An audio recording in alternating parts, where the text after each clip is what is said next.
உடைந்தவன் என்று எரிந்தவர் முன்பு உபயோகமாக என்னை மாற்றினீ.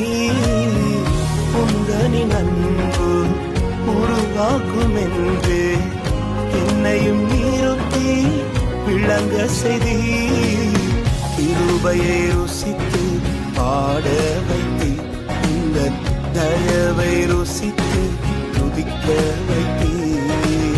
கிருபையை ருசித்து பாட வைத்து இந்த தயவை ருசித்து துதிக்க வைத்து. இயேசுவே உம் அன்பை நான் என்ன சொல்வேன்?